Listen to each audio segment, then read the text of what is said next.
नमो वरिहंताणं नमो सिद्धाणं नमो वायरियाणं नमो वच्छायाणं नमो लोये सवा साहुणं। हमने पदम पुराण के पर्व 34 में राम लक्ष्मण सीता नगर नगर में भ्रमण करते हुए, वनों में भ्रमण करते हुए वो जो है एक नगर में पहुंचते हैं। नगर का नाम नलकुबर होता है। वहां पर जो है राजकुमारी राजकुमार का रूप धारण करके लक्ष्मण के पास लक्ष्मण को देखती है और उसको बड़ी खुश होती है। उसको देखकर अपना रूप बदलकर राजकुमार का भेष धरकर अपने सेवक को बुलाती है और सेवक से कहती है उस पुरुष को जाओ और बुलाकर लाओ। फिर वो सेवक उस पुरुष के पास जाकर नमस्कार करता है और कहता है, धीर वीर, हमारे यहाँ के राजकुमार आपसे मिलना चाहते हैं, आप पधारिए। तब लक्ष्मण राजकुमार के समीप आए। वे हाथी से उतरकर कमल समान अपने हाथों से लक्ष्मण का हाथ पकड़ वस्त्रों के भवन तंबू में ले गए। एक आसन पर दोनों बैठे। राजकुमार पूछते हैं, आप कौन हैं, कहां से आए हैं? तब लक्ष्मण ने कहा, मेरे बड़े भाई मेरे बिना एक क्षण नहीं रहते। मैं उनके लिए भोजन पानी की व्यवस्था कर उनकी आज्ञा लेकर आपके पास आऊंगा, तभी सब बात कहूंगा। तब राजकुमार ने कहा, भोजन यहाँ तैयार है हुआ है, तो आप यही भोजन करेंगे। तब लक्ष्मण से आज्ञा पाकर सुंदर दाल भात, अनेक व्यंजन, ताजा घी, कपूर, सुगंध आदि द्रव्यों सहित दूध दही, अनेक प्रकार के पीने की वस्तुएं, मिश्री के स्वास्थ्य सहित ऐसे लड्डू, पूड़ी, साकली इत्यादि अनेक प्रकार की भोजन सामग्री, वस्त्र, आभूषण, माला आदि अनेक तैयार किए और अपने पास का जो द्वारपाल उसे भेजा। उसने जाकर सीता सहित राम को प्रणाम किया और हे देव, इस वस्त्र भवन में आपके भाई ठहरे हैं और इस नगर के नाथ ने बहुत आदर से आपसे विनती की है। ठंडी हवा एवं छाया है, सात महामनोहर है, जो आप कृपा कर पधारे तो मार का खेद दूर होगा। तब राम सीता सहित पधारे। जैसे चांदनी पूरे चांद की जो होती है, जो प्रकाश करती है, तब लक्ष्मण सहित नगर का राजा दूर से देख उठकर सामने आई। सीता सहित राम सिंहासन में विराजे। राम ने आरती उतार कर अर्घ्य चढ़ाई और अति सम्मान किया। आप प्रसन्न हो, स्नान करें, भोजन किया, सुगंधित द्रव्य लगाई। पुनः राजा ने सबको सीख देकर विदा किया। राम लक्ष्मण सीता नगर का राजा ये चार ही रहे। राजा ने सबकी बात कही।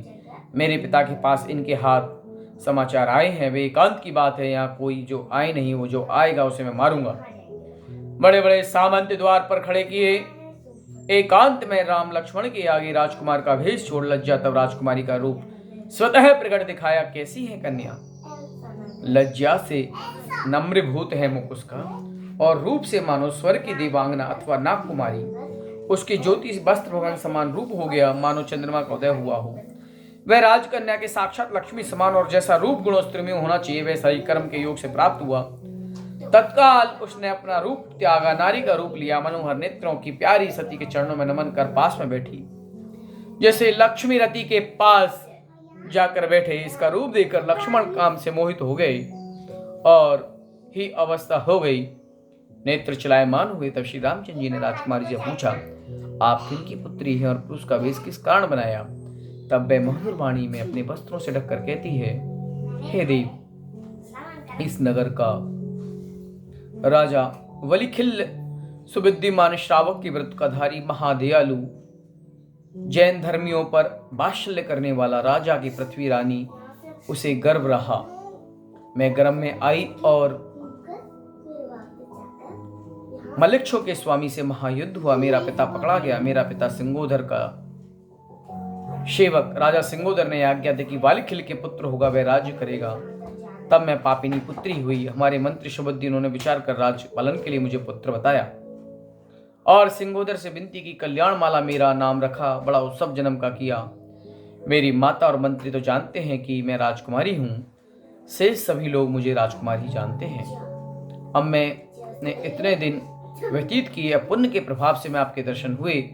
मेरा पिता बहुत दुख में है, मलिक्षों ने बंदी बना रखा है। राजा सिंगोदर भी छुड़ाने में समर्थ नहीं है। जो भी राज्य में द्रव्य उत्पन्न होता है वह सब मलक्ष ले जाते हैं।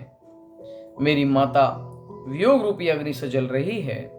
ऐसा कहकर दुख की वेदना से पीड़ित मुख का रूप बदल गया और रोने लगी। तब श्री रामचंद्र जी ने मधुर वचनों से धैर्य बंधाया।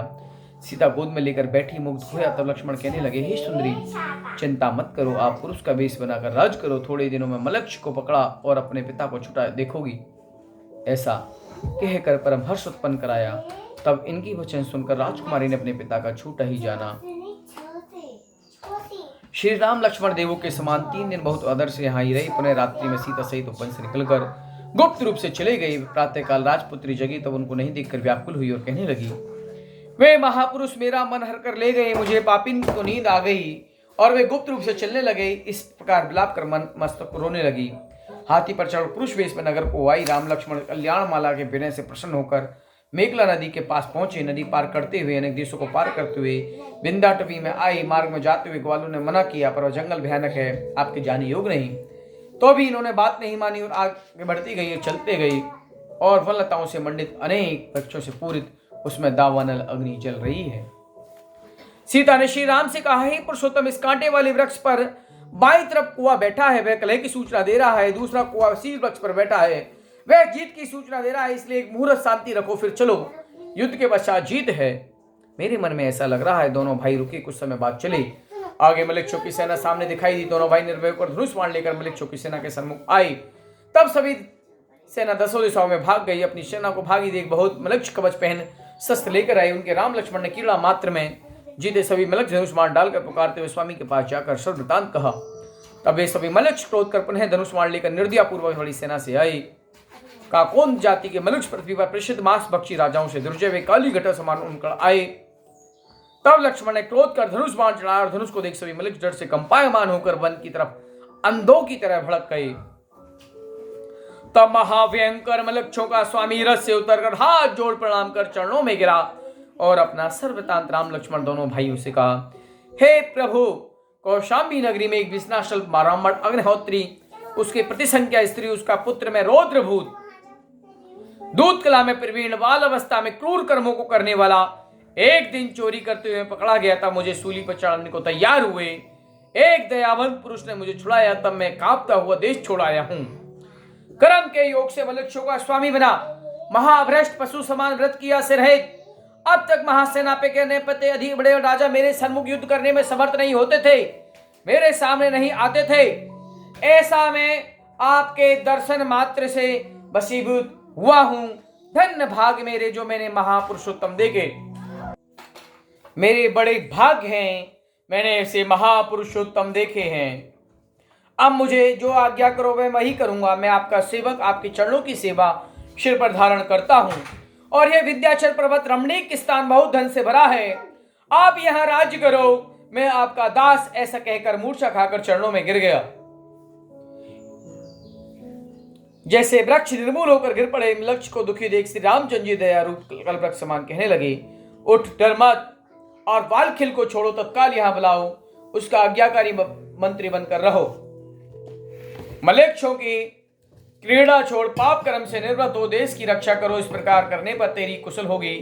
तब उसने कहा, हे प्रभु, ऐसा ही करूंगा। यह विनती कर मलिक्ष गया। महारथ का जो पुत्र बालिखिल उसे छोड़ा, बहुत विनय से तेल आदि की मालिश कर, स्नान भोजन कराकर, आभूषण पहनाकर, रथ में चढ़ाकर श्री रामचंद्र जी के पास लाने को तैयार किया।